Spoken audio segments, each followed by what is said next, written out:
sebagai ujung untayan yang berada di timur bumi Indonesia itu bernama Papua. Limpahan anugerah alam yang diturunkan di bumi Papua sebagai kekayaan bangsa hendaknya terpelihara dan terjaga. Begitu pula aneka rona keunikan khasana seni budaya kearifan lokal menjadi pesona tersendiri. Kemilau mutiara hitam kian bersinar dan terjaga. Ia adalah citra yang senantiasa lestari. Seiring waktu, geliat Papua dalam dinamika mengakselerasikan derap pembangunan menuju perubahan yang kini tengah berjalan. Ilmuwan, teknokrat yang memiliki profesionalitas dan berintegritas akademisi untuk memenuhi tantangan dalam membangun bumi Papua, diperlukan lembaga akademi pendidikan tinggi. Universitas Cendrawasih adalah pilihan dan merupakan perguruan tinggi negeri tertua di tanah Papua. Universitas Cendrawasih Jayapura sebagai universitas tertua dan terkemuka di tanah Papua telah menjadi universitas yang multikultur. Didirikan oleh Presiden pertama Republik Indonesia, Insinyur Soekarno, pada tanggal 10 November 1962 dengan keputusan Presiden nomor 389 tahun 1962 dengan tujuan untuk memberikan akses dan kesempatan serta pelayanan pendidikan tinggi bagi masyarakat di tanah Papua.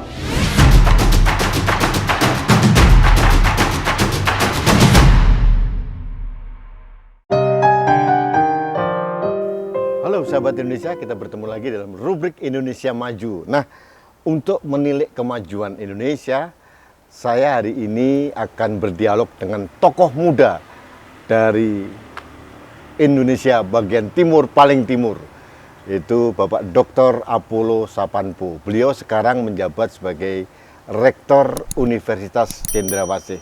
Nah, saya akan berbincang khususnya tentang potensi dan upaya pemberdayaan sumber daya manusia di Papua. Pak Apollo, selamat datang. Selamat sore, Mas Rudi. Ya, Pak Apollo, mohon maaf, ini semua orang melihat bahwa Papua ini adalah surga yang jatuh di bumi katanya. Nah, ini kita sudah tahu tentang potensi sumber daya alam, kemudian segala macam. Nah, pertanyaannya sekarang, sehebat apapun sumber daya alam, kalau tidak didukung dengan sumber daya manusia yang handal, ini akan sia-sia gitu. Nah, sekarang terkait dengan Mas Apollo ini kan Rektor Universitas Cendrawasih, terkait pasti sangat related dengan masalah SDM. Ya. Pertanyaan publik sekarang, Mas, SDM di Papua kondisi sekarang seperti apa? Ya, terima kasih Mas Rudi.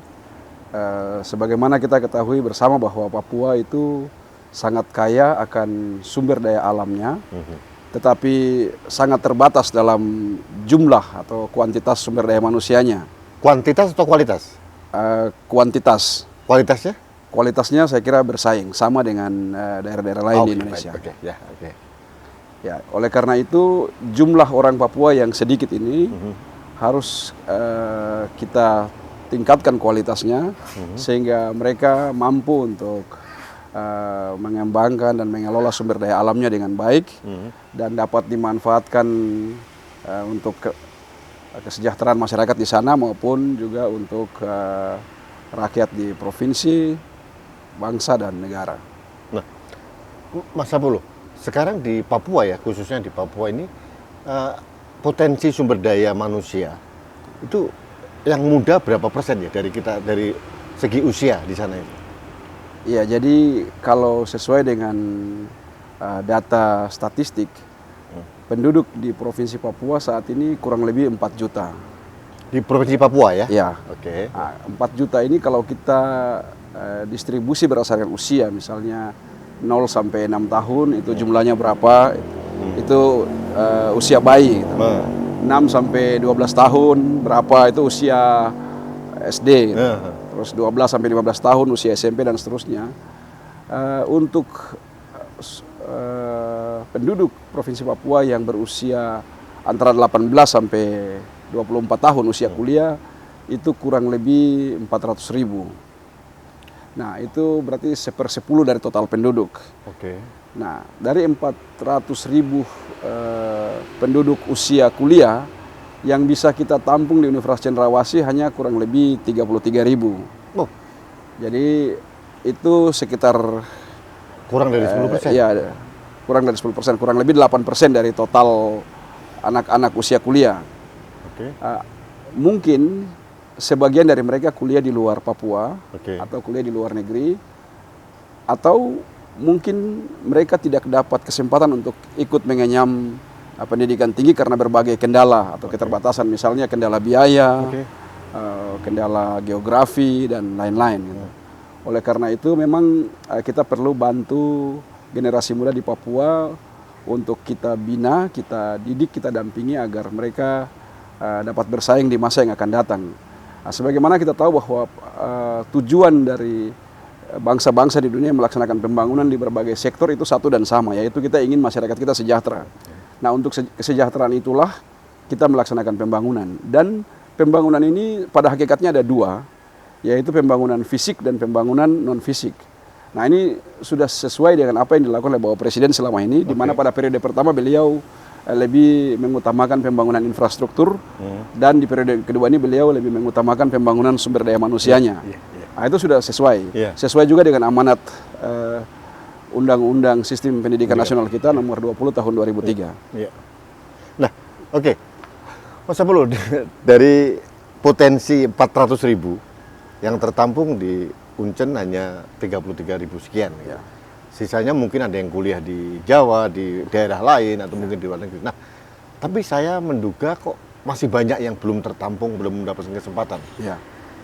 Kalau dalam konsep pemikiran Mas Apollo ya, itu nanti bagaimana mengelola sumber daya seperti ini dengan potensi yang ada sekarang ini? Harus bagaimana Pemda Papua? Iya, jadi kenapa anak-anak Papua usia kuliah itu banyak yang tidak beroleh kesempatan untuk ikut mengenyam pendidikan tinggi itu karena beberapa alasan. Pertama karena alasan ekonomi. Kedua karena alasan daya tampung. Jadi daya tampung di perguruan tinggi yang ada itu terbatas. Oleh karena itu kita harus membuka akses pendidikan tinggi bagi masyarakat sehingga lebih banyak anak-anak kita dapat beroleh kesempatan untuk ikut mengenyam pendidikan tinggi. Misalnya kita menambah daya tampung yang ada atau menambah jumlah perguruan tinggi atau menyediakan beasiswa untuk anak-anak kita bisa kuliah di luar Papua atau bahkan yang IQ-nya bagus bisa kita kirim ke luar negeri. Nah, ini pemerintah Provinsi Papua bersama pemerintah pusat sudah melakukan hal ini, tapi mungkin jumlahnya perlu kita tingkatkan di masa yang akan datang. Kalau pendidikan vokasi sudah banyak belum di sana? Pendidikan vokasi sudah ada, tapi belum banyak. Ini juga mungkin perlu mendapat perhatian khusus. Ya, saya kira itu kan karena dia tidak perlu waktu lama, paling D1, D2 sampai D4 begitu. Ya. Saya kira vokasi menjadi satu pilihan ya untuk diadakan, dipercepat begitu ya? Iya, memang pendidikan vokasi yang menitik beratkan pada pendidikan keterampilan ini sangat perlu. Iya. Supaya kita bisa selain meningkatkan kualitas dan kuantitas sumber daya manusia yang punya kualitas baik, kompetensi dan kualifikasi yang baik, kita juga bisa meningkatkan angka serapan tenaga kerja kita di dunia industri maupun di dunia swasta. Oh iya. Nah, sekarang ini kalau Pak Apollo melihat ya dari policy dari Pemda setempat ya, Pemda Papua dalam mengantisipasi banyaknya ini usia potensi kuliah tapi tidak sekolah itu bagaimana? Apa yang dilakukan oleh Pemda sekarang ini? Ya, apa yang dilakukan oleh Pemda sekarang sudah cukup baik.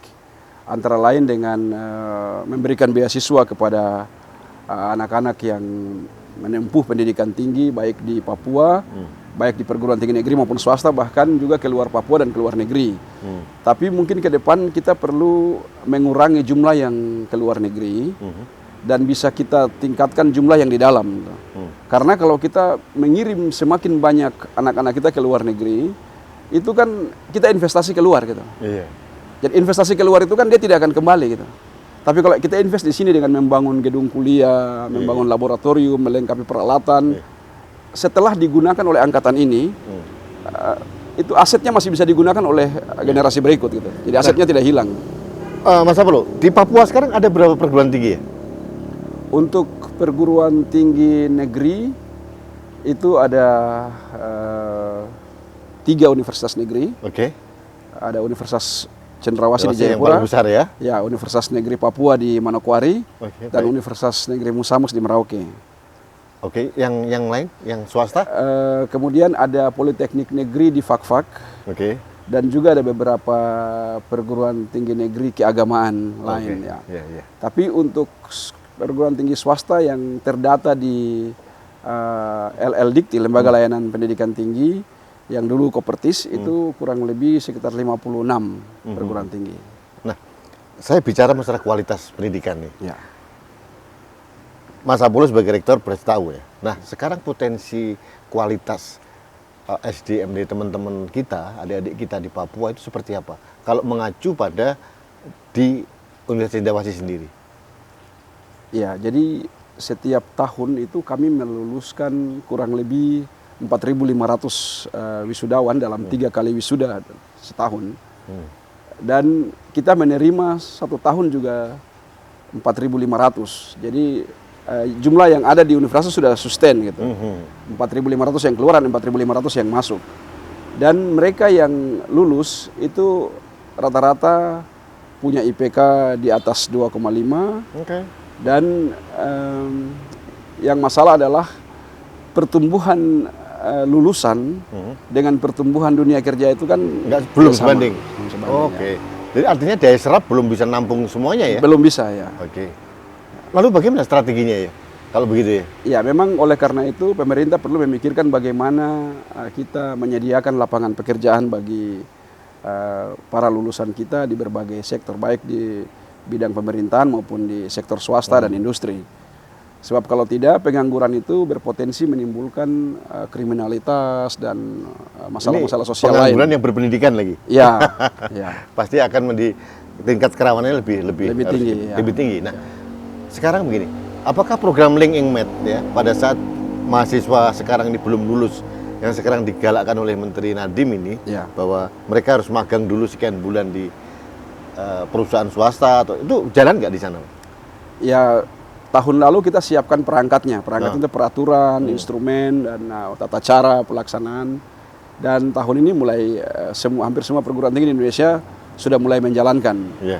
Jadi konsep kampus Merdeka Belajar yang dicanangkan oleh Bapak Menteri Pendidikan, kemudian Riset dan Teknologi, itu sangat baik. Jadi dulu itu kalau ibarat kita melepaskan mahasiswa kita tuh di hulu sungai, lalu mereka ini kita suruh berenang menyusuri sungai sampai ke muara.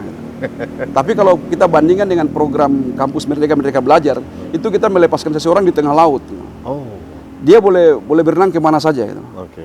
Kita hanya memberi rambu-rambu bahwa di depan dia itu ada pulau, di belakang ada kapal yang berlabuh, di sini ada benua, di sini kita hanya memberi rambu-rambu. Iya. Dia akan memilih dia mau berenang kemana gitu. Kalau yang lalu kan dia harus menyusuri sungai yang sudah kita tentukan gitu. Iya. Jadi kurikulumnya sudah tertentu, kompetensinya sudah tertentu, dia mengikuti saja gitu. Nah sekarang ini ibarat mereka dilepas di tengah laut gitu. Dia boleh memilih kemana dia akan Artinya pergi. sebetulnya peluangnya lebih besar sebetulnya. Kecenderungan perkembangan ilmu, perkembangan teknologi, perkembangan pengetahuan ke depan memang seperti itu. Begitu ya.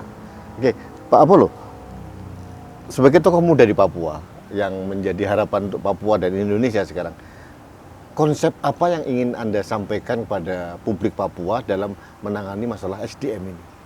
Ini bukan hanya SDM perguruan tinggi ya, ada yang dari tingkat dasar sampai nanti daya serap perguruan tinggi juga semakin meningkat. Konsep dan strategi seperti apa yang ingin Anda sampaikan? Ya, jadi mohon izin Mas Rudi, tujuan dari semua lembaga-lembaga pendidikan atau satuan-satuan pendidikan dari tingkat dasar sampai perguruan tinggi melaksanakan pendidikan itu tujuannya satu saja. Kita ingin menghasilkan manusia Indonesia yang utuh. Nah, manusia yang utuh ini dia harus memiliki 3 hal. Ya.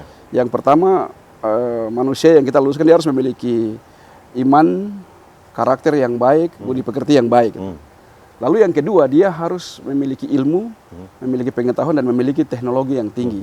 Dan yang ketiga, dia harus memiliki keterampilan yang tinggi. Jadi kalau dia miliki 3 ini, maka dia manusia yang utuh.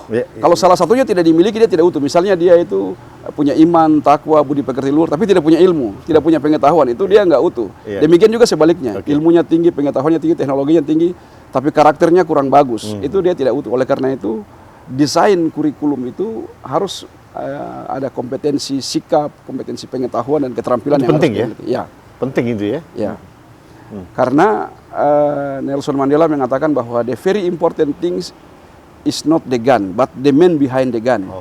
Jadi the person, bukan orangnya, senjatanya, tapi orang di balik senjatanya. Bukan itu ilmunya, bukan pengetahuannya, bukan teknologinya, orangnya. tapi orangnya harus punya karakter yang baik.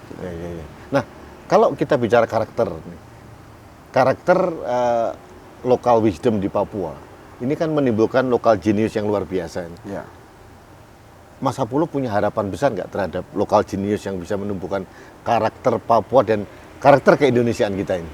Ya, jadi memang orang tua kita itu sudah punya kearifan yang luar biasa di berbagai daerah di Indonesia termasuk di Papua.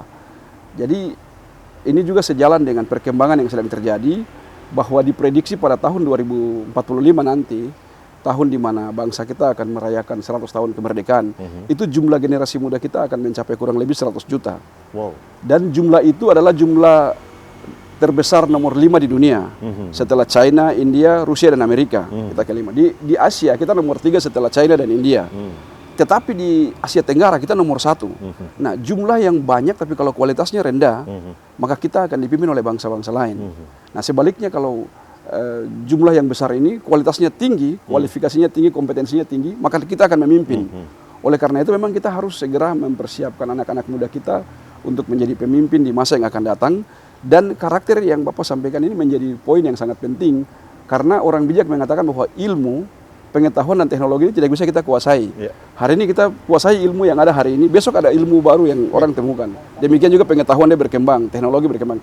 Bahkan sampai kita mati pun ilmu, pengetahuan dan teknologi masih terus berkembang. Tapi karakter itulah yang membuat orang bisa survive dengan berbagai pihak pada ruang dan waktu yang diberikan kepada dia. Nah, kalau begitu, Mas Apollo masih optimis SDM Papua bisa mengelola sumber daya alam Papua? Ya, kita harus optimis. Optimis ya.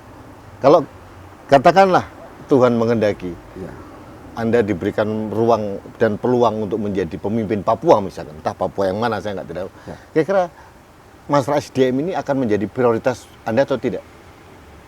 Ya, jadi orang bijak mengatakan bahwa kita semua ini dibatasi oleh ruang dan waktu. Nah, ruang yang ada sekarang dan waktu yang ada sekarang ini adalah ruang dan waktu yang Tuhan berikan kepada kita, maka kita harus melakukan yang terbaik. Gitu. Jadi apabila kami diberi kesempatan dan kepercayaan, maka kami akan melaksanakan dengan sebaik-baiknya. Termasuk masalah SDM ini? Ya. Ini menjadi prioritas juga? Menjadi prioritas. Oke. Saya kira saya boleh optimis. Terima kasih. Jadi Papua juga boleh optimis bahwa ada mentor kita di sini, ada generasi muda Papua. Karena umur saya sama beliau masih, saya lebih tua jauh. Jadi saya yakin beliau potensinya dan lebih kuat. Saya hanya titip adik-adik saya di Papua, tolong dibina supaya bisa mengelola sumber daya alam Papua dengan baik. Amin. Jadi Papua harus menjadi tuan rumah di Papua sendiri. Amin. Itu yang paling penting. Dan satu lagi Pak Apollo, orang Papua harus bahagia. Amin. Jadi jangan sampai orang Papua tidak bahagia, itu yang penting. Ini kan pesan Pak Gubernur kemarin. Jadi bagaimana tugas kita semua sebagai warga bangsa membuat semua penduduk Indonesia berbahagia di negeri sendiri. Amin. Terima kasih Mas. Terima kasih banyak Mas. Sampai ketemu lagi kita. Terima kasih. Sahabat Indonesia, demikian pembicaraan saya, diskusi saya dengan tokoh muda Papua, Dr. Apollo Saponpo, luar biasa. Ada beberapa optimisme yang akhirnya terbangun dari saya bahwa Papua nanti akan pasti mendapatkan sumber daya manusia yang mumpuni kalau dipimpin oleh orang-orang yang mempunyai konsep dan strategi pengembangan sumber daya manusia. Dan menurut saya salah satu pemimpin harapan kita untuk Papua dan untuk Indonesia adalah Dr. Apollo Saponpo. Mudah-mudahan ini harapan saya, ini doa saya. Terima kasih, kita bertemu kembali dalam rubrik Indonesia Maju berikutnya. Sampai jumpa.